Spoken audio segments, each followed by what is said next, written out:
Saints cathedral ಐತಿಹಾಸಿಕ church. ಈ church ನಿಂದಾನೇ ಇವತ್ತಿನ ಬೆಂಗಳೂರು ಫಸ್ಟ್ ನ ಸುದ್ದಿಗಳನ್ನ ನಿಮ್ಮ ಮುಂದೆ ಇಡಬೇಕಾಗಿತ್ತು. ಬಟ್ ಕಾರಣಾಂತರಗಳಿಂದಾಗಿ ಇಡೋದಕ್ಕೆ ಸಾಧ್ಯ ಆಗ್ತಾ ಇಲ್ಲ. ಹಾಗಾಗಿ ಬೆಂಗಳೂರಿನ ಲಾವೆಲ್ಲೆ ರಸ್ತೆ, ಹಾಗೆ ಎಂಜಿ ರೋಡ್, ಜೊತೆಗೆ ಚಿನ್ನಸ್ವಾಮಿ ಸ್ಟೇಡಿಯಂ ಕಡೆಯ ರೋಡ್, ಹಾಗೆ ಕಸ್ತೂರ್ಬಾ ರೋಡ್, ಈ 4 ರಸ್ತೆಗಳು ಸೇರುವಂತಹ ಕ್ವೀನ್ಸ್ ಸರ್ಕಲ್ ನಿಂದಾನೇ ಇವತ್ತಿನ ಬೆಂಗಳೂರು ಫಸ್ಟ್ ನ ಮಾಹಿತಿಯನ್ನ ನಿಮ್ಮ ಮುಂದೆ ಇಡ್ತಾ ಹೋಗ್ತೀನಿ. ಇಷ್ಟಕ್ಕೂ ಇದಕ್ಕೆ ಕ್ವೀನ್ಸ್ ಸರ್ಕಲ್ ಅನ್ನುವಂತ ಹೆಸರು ಯಾಕೆ ಬಂತು ಅಂದ್ರೆ, ಇಲ್ಲೇ ಪಕ್ಕದಲ್ಲೇ ಕಬ್ಬನ್ ಪಾರ್ಕ್ ಒಳಗಡೆ ಒಂದು ಸ್ಟ್ಯಾಚ್ಯೂ ಇದೆ, ರಾಣಿ ವಿಕ್ಟೋರಿಯಾ ಸ್ಟ್ಯಾಚ್ಯೂ.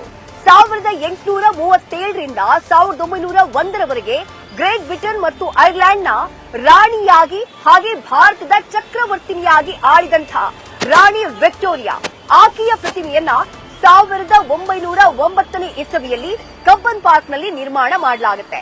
ಆ ಕಾರಣಕ್ಕಾಗಿ ಈ ಒಂದು ಸರ್ಕಲ್ಗೆ ಕ್ವೀನ್ಸ್ ಸರ್ಕಲ್ ಅನ್ನುವಂತಹ ಹೆಸರು ಬಂತು ಅನ್ನುವಂತ ಮಾತಿದೆ.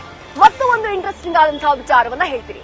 1961ರಲ್ಲಿ ರಾಣಿ ಎಲಿಜಬೆತ್, ಇಂಗ್ಲೆಂಡ್ ನ ರಾಣಿಯಾಗಿದ್ದಂತಹ ಎಲಿಜಬೆತ್ ಭಾರತಕ್ಕೆ ವಿಸಿಟ್ ಮಾಡ್ತಾರೆ, ಬೆಂಗಳೂರಿಗೆ ವಿಸಿಟ್ ಮಾಡ್ತಾರೆ. ಆ ಸಂದರ್ಭದಲ್ಲಿ ಆಗಿನ ಮೈಸೂರು ರಾಜರಾದಂತಹ ಜಯಚಾಮರಾಜೇಂದ್ರ ಒಡೆಯರ್ ಹಾಗೆ ಆಗಿನ ಮುಖ್ಯಮಂತ್ರಿ ಬಿಡಿ ಜತ್ತಿಯವರು ರಾಣಿ ಎಲಿಜಬೆತ್ ಅವರನ್ನ ವೆಲ್ಕಮ್ ಮಾಡ್ತಾರೆ. ರಾಣಿ ಎಲಿಜಬೆತ್ ಅವರು ಇದೇ ಎಂಜಿ ರೋಡ್ ಮಾರ್ಗವಾಗಿ ನೇರವಾಗಿ ಈ ಮಾರ್ಗದ ಮೂಲಕನೇ ಲಾಲ್ ಬಾಗ್ಗೆ ಅವರು ಪ್ರಯಾಣವನ್ನ ಬೆಳೆಸಿದ್ರು ಅನ್ನುವಂತಹ ಮಾಹಿತಿ ಇತಿಹಾಸದ ಪುಟದಲ್ಲಿ ದಾಖಲಾಗಿದೆ. ಈ ಕ್ವೀನ್ಸ್ ಸರ್ಕಲ್ ನ ಮತ್ತೊಂದು ವಿಶೇಷತೆ ಏನು ಗೊತ್ತಾ?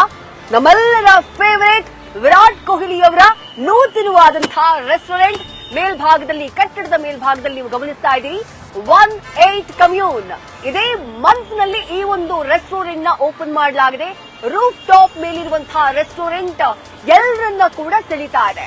3 ಫ್ಲೋರ್ ನ ತೆಗೆದುಕೊಂಡು ಅಲ್ಲಿ ರೆಸ್ಟೋರೆಂಟ್ ನ ಡಿಸೈನ್ ಮಾಡಿದ್ದಾರೆ ವಿರಾಟ್ ಕೊಹ್ಲಿ. ಸುಮಾರು 18,000 ಸ್ಕ್ವೇರ್ ಫೀಟ್ ನಲ್ಲಿ ಈ ಒಂದು ರೆಸ್ಟೋರೆಂಟ್ ನ ಡಿಸೈನ್ ಮಾಡಲಾಗಿದೆ. ಮೇಲ್ಭಾಗದಲ್ಲಿ ನಿಂತ್ರೆ, ಮೇಲ್ಭಾಗದಲ್ಲಿ ಫುಡ್ ಸವಿಯೋದಕ್ಕೆ ಹೋದ್ರೆ ವ್ಯೂ ಎಲ್ಲೆಲ್ಲ ಸಿಗುತ್ತೆ ಅಂತ ಹೇಳಿದ್ರೆ, ಮುಂಭಾಗದಲ್ಲಿರುವಂತಹ ಚಿನ್ನಸ್ವಾಮಿ ಸ್ಟೇಡಿಯಂ, ಮತ್ತೊಂದು ಕಡೆಗೆ ಕೆಳಭಾಗದಲ್ಲಿರುವಂತಹ ಕಬ್ಬನ್ ಪಾರ್ಕ್ ನ ದೃಶ್ಯಗಳು ಅಲ್ಲಿಗೆ ಹೋದಂತಹ ಗ್ರಾಹಕರಿಗೆ ಗಮನಕ್ಕೆ ಸೆಳೆಯುತ್ತವೆ ಅಥವಾ ಅವರ ಕಣ್ ಸೆಳೆಯುವಂತಹ ಕೆಲಸವನ್ನ ಮಾಡುತ್ತವೆ. ಈ ಫ್ಲಡ್ ಲೈಟ್ ನ ನೀವು ಗಮನಿಸ್ತಾ ಇದ್ದೀರಲ್ಲ, ಬಹುಶಃ ನೀವು ಗೊತ್ತಾಗಿರುತ್ತೆ ಎಲ್ಲಿನ ಫ್ಲಡ್ ಲೈಟ್ ಇದು ಅಂತ ಹೇಳಿ. ಅಂತಾರಾಷ್ಟ್ರೀಯ ಪಂದ್ಯಗಳು ನಡೆಯುವಂತಹ ನಮ್ಮ ಬೆಂಗಳೂರಿನ ಚಿನ್ನಸ್ವಾಮಿ ಸ್ಟೇಡಿಯಂನ ದೃಶ್ಯಗಳನ್ನ ತೋರಿಸುವಂತಹ ಪ್ರಯತ್ನವನ್ನ ನಾನು ಮಾಡ್ತಾ ಇದ್ದೀನಿ. ಈಗ ಸೆಲೆಬ್ರಿಟಿ ಕ್ರಿಕೆಟ್ ಲೀಗ್ ನ ಫೈನಲ್ ಮ್ಯಾಚ್ ಚಿನ್ನಸ್ವಾಮಿ ಸ್ಟೇಡಿಯಂನಲ್ಲಿ ನಡೀತಾ ಇದೆ. Ganga warriors, golden star Ganesh ಇರುವಂತಹ ಗಂಗಾ ವಾರಿಯರ್ಸ್ ಹಾಗೆ ಶಿವರಾಜ್ ಕುಮಾರ್ ಅವರ ನೇತೃತ್ವದ ರಾಷ್ಟ್ರಕೂಟ ಪ್ಯಾಂಥರ್ಸ್ ನಡುವೆ ಫೈನಲ್ ಫೈಟ್ ನಡೀತಾ ಇರೋದು. ಗಂಗಾ ವಾರಿಯರ್ಸ್ ಅವರ ಬ್ಯಾಟಿಂಗ್ ಆಲ್ರೆಡಿ ಕಂಪ್ಲೀಟ್ ಆಗಿದೆ. 112 ರನ್ಗಳ ಟಾರ್ಗೆಟ್ ಅನ್ನ ಕೊಟ್ಟಿದ್ದಾರೆ. ಸದ್ಯ ಲೇಟೆಸ್ಟ್ ಅಪ್ಡೇಟ್ ಪ್ರಕಾರ ಶಿವರಾಜ್ ಕುಮಾರ್ ನೇತೃತ್ವದ ಯಾರು ಸುರೇಶ್ ರೈನಾ ಕೂಡ ಆಡ್ತಿದಾರಲ್ಲ, ಆ team Rashtrakuta panthers already 1 over ನಲ್ಲಿ 10 ರನ್ ಸ್ಕೋರ್ ಮಾಡಿದ್ದಾರೆ ಅನ್ನುವಂತಹ ಡೀಟೇಲ್ಸ್ ಸಿಗ್ತಾ ಇರೋದು. 2 ಪಂದ್ಯಗಳು ಕೂಡ ಗೋಲ್ಡನ್ ಸ್ಟಾರ್ ಟೀಮ್ ಹಾಗೆ ಶಿವರಾಜ್ ಕುಮಾರ್ ಅವರ ಟೀಮ್ ಲೀಗ್ ಪಂದ್ಯಗಳಲ್ಲಿ ಬರೋಬ್ಬರಿ 4 ಪಂದ್ಯಗಳನ್ನ ಗೆದ್ದು ಫೈನಲ್ ನ ಪ್ರವೇಶ ಮಾಡಿದ್ದಾರೆ. ಸಾಕಷ್ಟು ಕುತೂಹಲ ಇದೆ ಫೈನಲ್ ನಲ್ಲಿ ಯಾರು ವಿನ್ ಆಗ್ತಾರೆ ಅಂತ ಹೇಳಿ. ಇದೇ ರೂಟ್ ನಿಂದ ಮುಂದಕ್ಕೆ ಹೋದ್ರೆ ನಿಮಗೆ ಚಿನ್ನಸ್ವಾಮಿ ಸ್ಟೇಡಿಯಂನ ಆ ಎಂಟ್ರೆನ್ಸ್ ಕಾಣಿಸಿಕೊಳ್ಳುತ್ತೆ. ನೀವೀಗ ನೋಡ್ತಾ ಇರುವಂತಹ ದೃಶ್ಯ ಕ್ವೀನ್ಸ್ ಸರ್ಕಲ್ ನಿಂದ ನೇರವಾಗಿ ಕಸ್ತೂರ್ಬಾ ರಸ್ತೆಗೆ ಆ ಕಡೆಗೆ ಹೋಗುವಂತಹ ಒಂದು ರೂಟ್, ಕಸ್ತೂರ್ಬಾ ರೋಡ್ ನಲ್ಲಿ ಹೋದ್ರೆ ನಿಮ್ಗೆ ಯುಬಿ ಸಿಟಿ ಇರೋದು ಅಲ್ಲೇನೆ, ಕೆಫೆ ಕಾಫಿ ಡೇ ಇರೋದು ಅಲ್ಲೇನೆ, ಅದರ ಜೊತೆಗೆ ಕಂಠೀರವ ಸ್ಟೇಡಿಯಂ ಇರೋದು ಕೂಡ ಅಲ್ಲೇನೆ.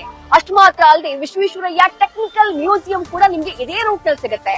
ಹಾಗೆ ಗವರ್ಮೆಂಟ್ ಮ್ಯೂಸಿಯಂ ಕೂಡ ಇರೋದಲ್ಲೇನೆ. ಅದ್ರ ಜೊತೆಗೆ ಕಬ್ಬನ್ ಪಾರ್ಕ್ ಗೆ ಎಂಟ್ರೆನ್ಸ್ ಕೂಡ ಇರುವಂತದ್ದು ಕಸ್ತೂರ್ಬಾ ರೋಡ್ ನಲ್ಲೇನೆ. ಕ್ವೀನ್ಸ್ ಸರ್ಕಲ್ ನಲ್ಲಿರುವಂತಹ ಮಹಾತ್ಮ ಗಾಂಧಿ ಪಾರ್ಕ್ ನ ಒಳಭಾಗದಲ್ಲಿ ನಾನಿದ್ದೀನಿ.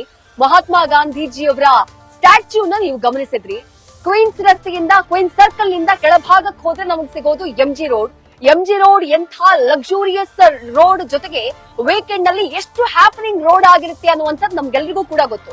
ಈ ಪಾರ್ಕ್ ನಲ್ಲೂ ಕೂಡ ಗಾಂಧೀಜಿಯವರ ಲೈಫ್, ಒಂದು ಜೀವನ ಕ್ರಮ ಏನಿದೆ, ಆ ಸಂದರ್ಭದಲ್ಲಿ ಅವರ ಜೀವನ ಯಾನ ಏನಿದೆ, ಅದಕ್ಕೆ ಪೂರಕವಾದಂತಹ ಸ್ಟ್ಯಾಚ್ಯೂಗಳನ್ನ, ಬೇರೆ ಬೇರೆ ಸ್ಟ್ಯಾಚ್ಯೂಗಳನ್ನ ಇಲ್ಲಿ ನಿರ್ಮಾಣ ಮಾಡುವಂತಹ ಒಂದು ಕೆಲಸವನ್ನ ಅಧಿಕಾರಿಗಳು ಮಾಡಿದ್ದಾರೆ. ರಾತ್ರಿ 10:30 ಆಗ್ತಾ ಬಂದು ಕ್ವೀನ್ಸ್ ಸರ್ಕಲ್ ನಲ್ಲಿ ವೆಹಿಕಲ್ ಮೂವ್ಮೆಂಟ್ ಯಾವ ರೀತಿ ಆಗಿದೆ ಅಂತ ನೋಡ್ತಾ ಇದ್ದೀರಿ. ಕ್ರಿಸ್ಮಸ್ ರಜೆ ಇರುವಂತಹ ಹಿನ್ನೆಲೆಯಲ್ಲಿ ಸಾಕಷ್ಟು ಸಂಖ್ಯೆಯಲ್ಲಿ ಅವಾಗ ಸ್ಲೋ ಮೂವಿಂಗ್ ಟ್ರಾಫಿಕ್ ಆಗ್ತಾ ಇದೆ, ಟ್ರಾಫಿಕ್ ಜಾಮ್ ಕೂಡ ಆಗ್ತಾ ಇದೆ ಈ ಭಾಗದಲ್ಲಿ. ಇವತ್ತಿನ ಬೆಂಗಳೂರು ಫಸ್ಟ್ ಇದಾಗಿತ್ತು. ಕ್ಷಣ ಕ್ಷಣದ ಮಾಹಿತಿಗಾಗಿ ನೋಡ್ತಾ ಇರಿ ನ್ಯೂಸ್ ಫಸ್ಟ್, ನಿರ್ಭೀತಿಯಿಂದ ನಿಮ್ಮ ಪರವಾಗಿ.